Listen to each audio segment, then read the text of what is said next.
Hey, good afternoon. Happy Friday, everybody. Welcome to Back to School. I'm your host, as always. I am Scott Steehn, lead handicapper at winnersandwhiners.com. And I'm your co-host, Scott Reichel, senior handicapper over winnersandwhiners.com. And together, you know the drill. We get together and do this every single day, or every single week, rather, every Friday. Scott and I get together and give you our three favorite college football plays. And, of course, Bet the Farm play. So stay tuned for that. We'll have that at the end of the show. Scott, you had a pretty good week last week, buddy. I've been the definition of a boomer bust handicapper on this show this season because I had a couple of weeks there where I went like 0-3, 2 straight weeks, something like that, whatever. But I've had several 3-0 weeks, my second straight 3-0 week. So far, so good. I know I'm definitely back in the positive after I was in the negative for, I think, a week total. So I gave myself a nice pep talk in a mirror, said I got to get it going, and it worked out pretty well. So hopefully we keep it rolling. You're good enough, you're smart enough, and doggone it, people You like can do it. Yeah, exactly. And I struggled a bit, went 1-2 on my plays as I Texas Tech Baylor. Yeah, I still have no idea how we lost that. That should have been the game picked up in the fourth. The problem was it took too long to pick up, but the pace was there for the last 20-something minutes. Yep, really was. We had Kentucky over Tennessee. That was good. And then San Jose State. You mean you had Tennessee over Kentucky? Or Tennessee over Kentucky, rather. Sorry, yeah. And then San Jose State decided to not show up in the game against Nevada. So, yeah, nicely done there. So that's a 1-2. Of course, you faded Presbyterian with Marist. That was a good call. You had Coastal plus 2.5. Yep. And you had the Mizzou, South Carolina under 46. A nice rock and share winner there. So that takes us on the season. You've now taken the lead, my friend. Oh, yeah. At 16-11. I'm one game back at 15-12. And our farm dropped to 4-4. So there you go. It's fired up. Let's do another week. You ready? Yes, but I believe I forgot to say something before. Never forget, buddy. Never forget. Loser's walk. There you go. Yeah. All right, Scott. Well, I'm going to go to the well of a game that you were able to cash in on last week, and I'm going to play it again this week. And this week we get the added bonus of 20-mile-an-hour winds with gusts a little better than that. It's going to be the Kentucky-Missouri under 40. Both of these teams have been absolute under ATMs this season, going 7-1 to the under. Missouri, 31st in scoring defense. Kentucky is 35th. Both of these teams do not go fast at all. Kentucky is 100th in pace, while Mizzou is 83rd.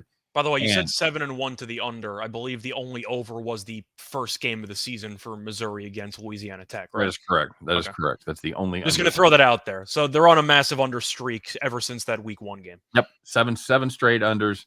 Kentucky 93rd in scoring, Mizzou 95th. Scott, does that surprise you a little bit that Kentucky is only 93rd in scoring with allegedly the best quarterback in college football? I don't think he's anywhere close to the best quarterback in college football, but according to what most people want to claim, yes, I am surprised. I know Rodriguez missed a decent amount of the start of the season, and he was one of their best weapons at the running back position.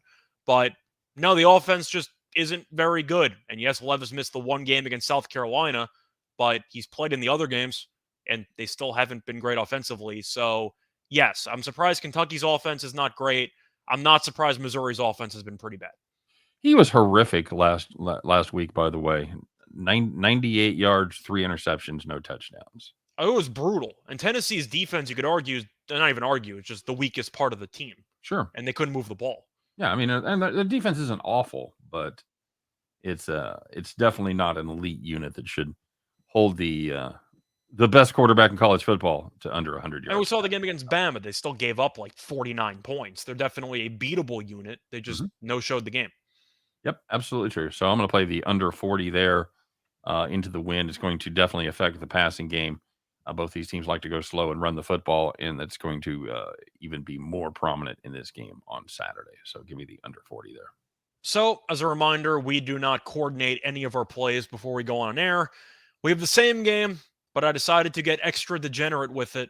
I have a first quarter play in the Kentucky, Missouri game. I have the first quarter under 9.5 at -125 on DraftKings. All the reasons you said before about the wind, it should definitely be an issue.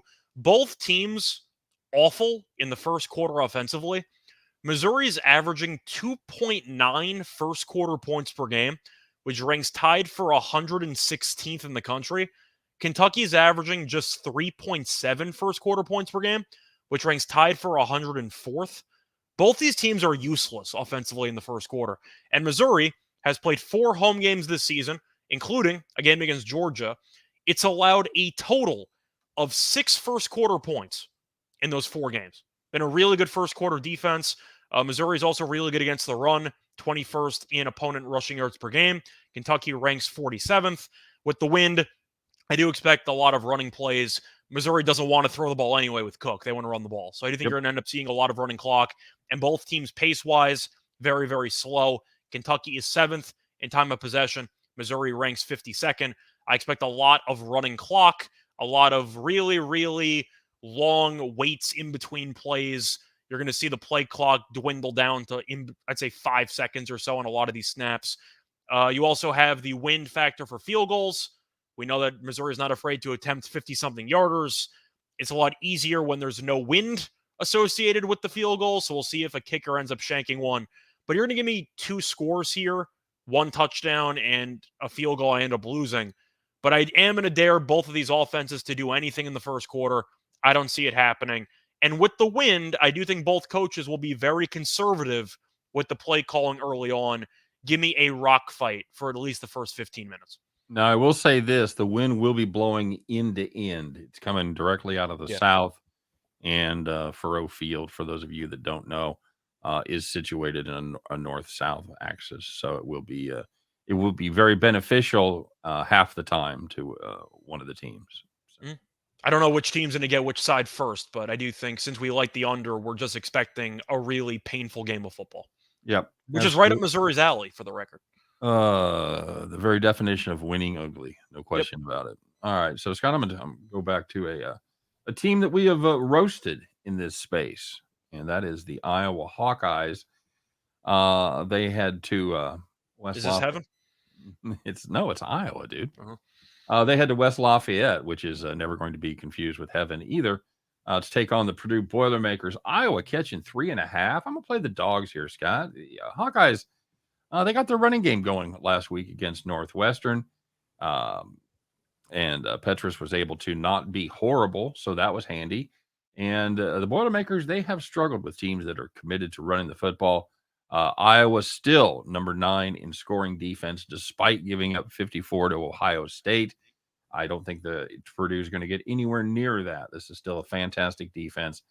Speaking of a grind, I think this is going to be one, but I'll take Iowa plus the points here. I think the only thing that scared me off here was that Purdue was off a bye last week and Iowa had to play. On the other hand, you could argue that Iowa's offense was so bad that they could have used the tune-up game against Northwestern to try to build some confidence. But yeah, I'm on the fence about this one. I'm probably going to end up staying away, but I understand your angle. Purdue's really not that good against the run. Okay. So for the next one, I'm going to go to another under, and it involves the service academies. And anytime you have a matchup involving 2 triple option teams, and the first number in the total does not start with a 3, I'm going to take the under. I don't know why this is 40.5. And I understand both teams offensively could be better, but both teams are off a bye, so there is some extra prep time. Each of the last 8 meetings have had less than 36 points. Our Air Force ranks number 1 in time of possession. Army ranks 10th, a disappointing 10th. They're usually in the top 5. But the under is also a very impressive 10-1 in the last 11 meetings. At the end of the day, you're going to give me 2 teams that take 9 minutes per scoring drive unless somebody breaks a huge play. Air Force had a rock fight game against Navy earlier this season, so I have seen them against triple option opponents, and it was relatively ugly. I think you'll see a very low-scoring game here. I know Army's defense isn't very good. I acknowledge it, but I do have to point out with the bye, the extra prep time should help both teams, and based on historical trends, 40.5 is way too high. Give me the under. That game against Navy, by the way, with Air Force totaled 23. Give me the under on that one. Yeah, that's a weird Army defense because they have arguably the best linebacker in the country, and but yet they You can't still stop anything. no, don't do a great job. I'm surprised you Uh, didn't give it out. I know you're very big on the, Service Academy under trends. I I just did had to do it. I did look at that. I worry about that Air Force offense. They can get it going.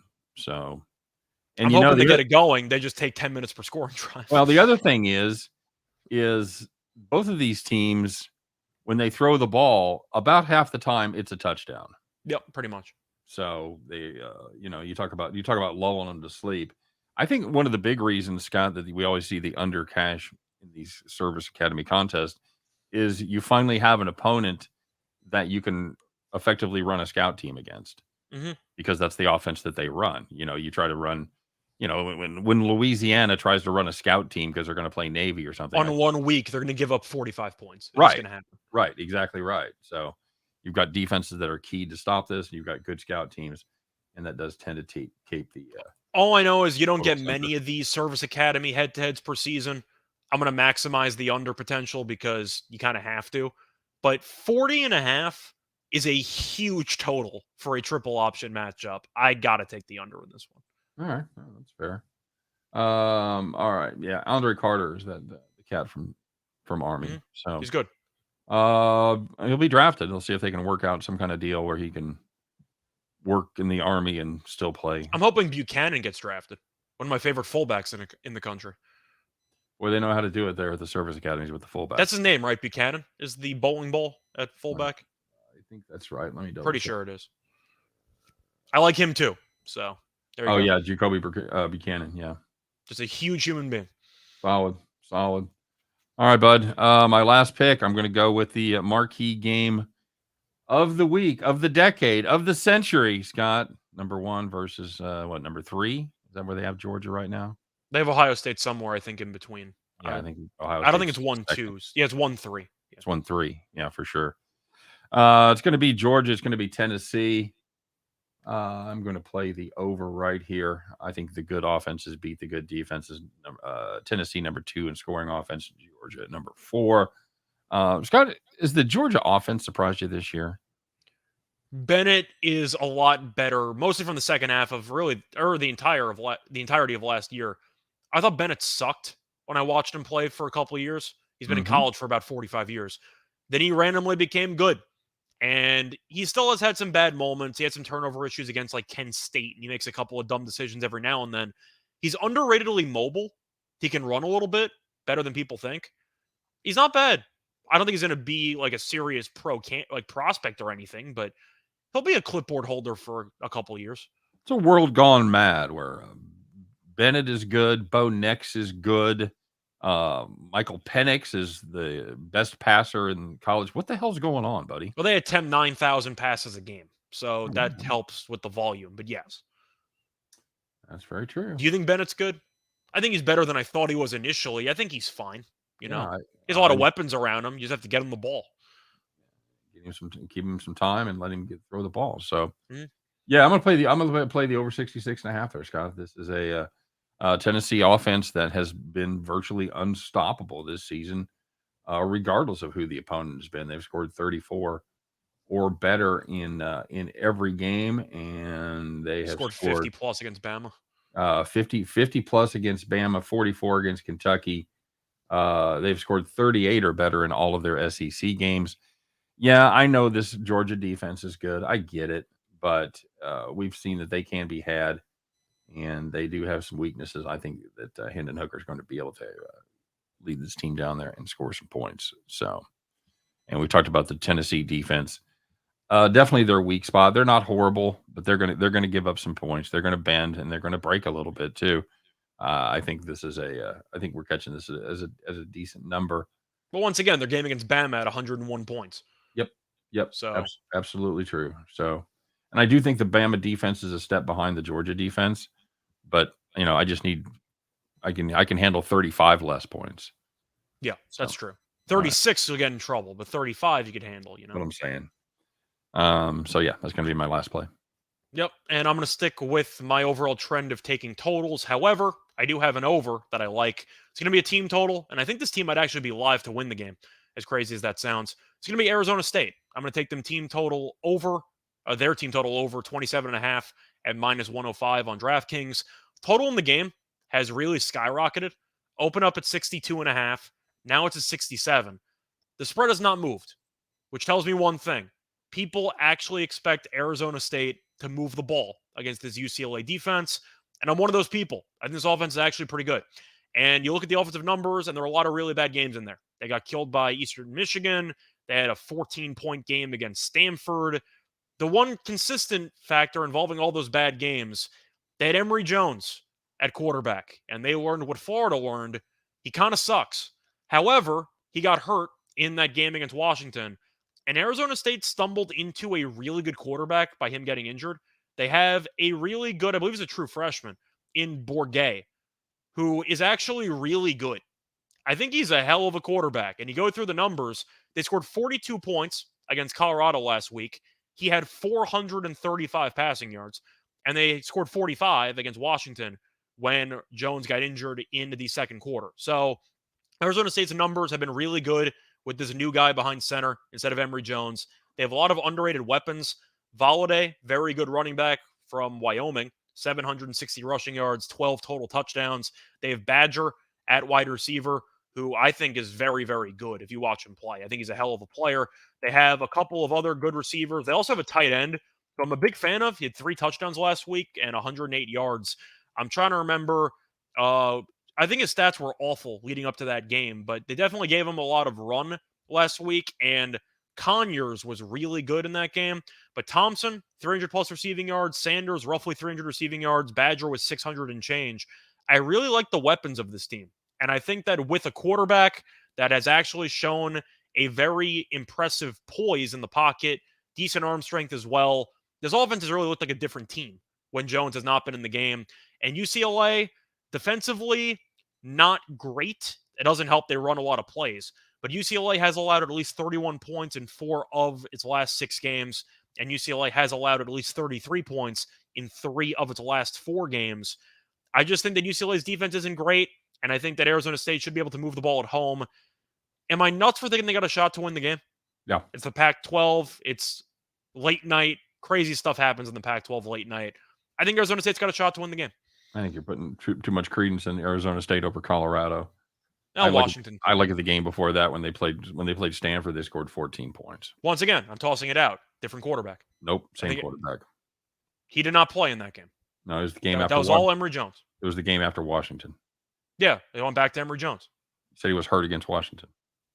He was hurt against Washington in the middle of the game. He came back next week, and he was useless against Stanford. And then they realized, wow, you're terrible.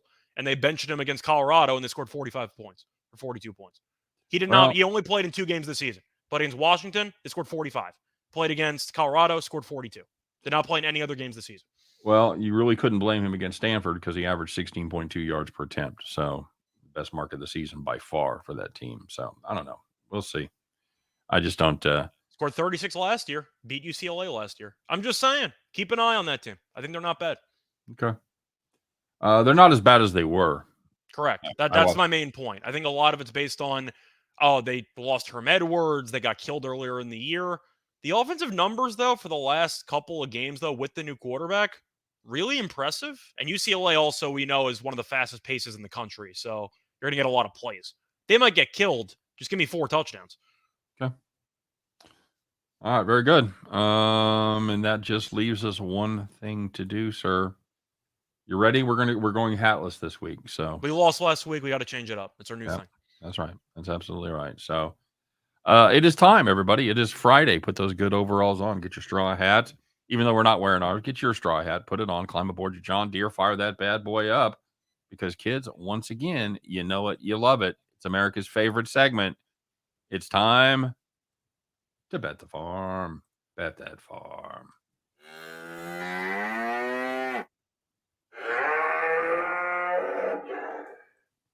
All right, very good.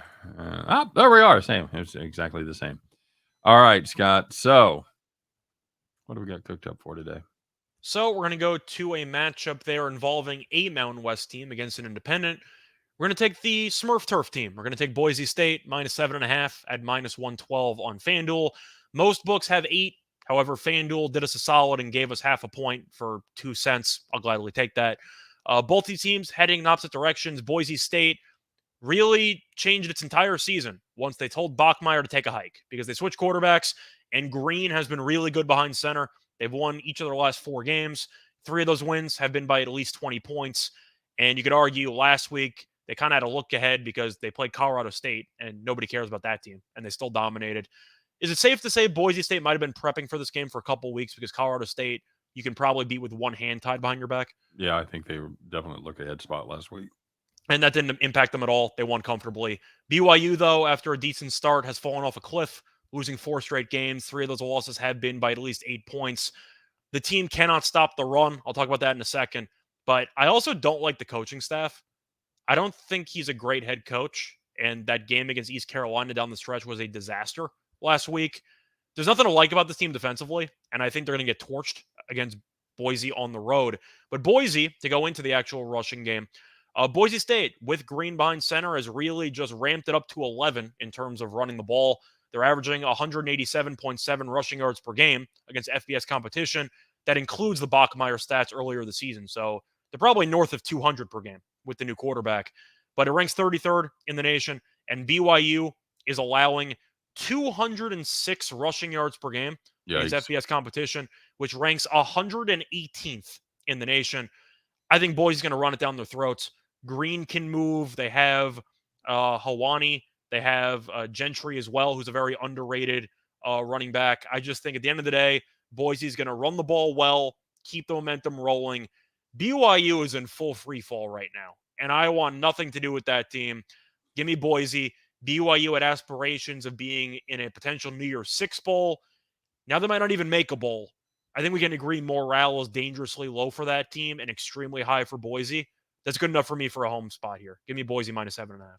All right, very good. So that's going to do it for the farm. It's going to be Boise State you have anything minus 7.5. What's that? You have anything you want to add on it? Or no, I think that's solid. We talked about you and I look at a lot of different stuff, and I read a lot of different newsletters and stuff, and we are directly fading one of the top plays of one of the guys that send out the newsletter. But I just think this is a different situation with changing quarterbacks, and I think there's too many. You kind of get into a problem sometimes when you try to fit everything into a particular trend, or it doesn't count morale and how teams have progressed over the season. Like BYU is just in complete shambles right now. Well, and there was one of the trends that talked about playing on Navy. Mm-hmm. And you go, well, they've lost their quarterback. How can you factor that in? So and they almost lost to Temple last week, but it's like, yeah, it's a good spot though. It's like, yeah, but their new quarterback is awful compared to the original, and even Lavatai wasn't great. But we saw that last year when Lavatai got hurt. Mm-hmm. I don't know if it's the same terrible backup quarterback as it was last year, but we've seen that there's a huge drop off between number 1 and number 2. So there you go. No, I think that's a solid play. I think it's the classic teams headed in different directions. I don't know what's wrong with BYU, but I know that going to Boise State probably not the place to solve that problem. Especially with the way Boise's been playing lately. Yep, absolutely true. So just to recap here, take a look at what we've got. I've got Missouri, Tennessee under 40. You got Kentucky. Or Kentucky. What I see. Yeah, apparently I just get those. Because you have Tennessee later on for a total, just not this one. They're the same. Yeah, exactly. Kentucky, Mizzou under 40, Iowa plus 3.5, and Tennessee, Georgia over 65. And for mine, I got Kentucky, Missouri, the D-Gen angle. I got the first quarter under 9.5. I have the Service Academy under special with Air Force and Army under 40.5. And I have Arizona State to surprise some people potentially and to score 28 or more points at minus 105 on DraftKings. What kind of total? Army total, sir. Mm-hmm. Very good. What happened to your captain? Blown up, sir. Yeah. That's what happened to my card last week. It was absolutely blown up. So there you go, guys. That's our 3 favorites plus our farm. As always, we appreciate you stopping by and checking us out. Don't forget to check out both of our daily picks, of course, and all the premium plays that are available here at winnersandwhiners.com. Also the NFL show, which I was on this past week. That's right. Did the NFL show Once Upon a Time in Las Vegas, the Rise of the Greatest Sports Betting Show in the World. We got a new episode up right now. It's a funny one. It's Well, I was on it, so it had to be funny, right? that's right. You got Reichel, you got Chris King on there. Nothing to do with the funny skits, just only because of the dynamic, right? Yeah, absolutely. So it was a lot of fun. Definitely check that out. Drop us a comment. Scott, any final thoughts? No, looking forward to college football for the weekend. A lot of fun sports. I know college basketball starts up on Monday. Got to do a lot of research for it over the weekend, which is going to be my homework assignment. So, should be a busy week for me. Weekend should be fun. And hopefully, knock on wood, I sweep the board again. Or we sweep the board again because I get loser's walk anyway if we tie. So, That's right. there we go. That's right. All right. Very good. All right, guys. Have a great weekend. Good luck on not just all your college plays, but your NFL, your NBA, your NHL as well. And we'll meet back here Friday and talk all about it. You guys take care. Have a great week. We'll see you then. And yeah, we'll do it. We'll fire it up again next Friday as Scott and I once again head back to school. Take care, everybody.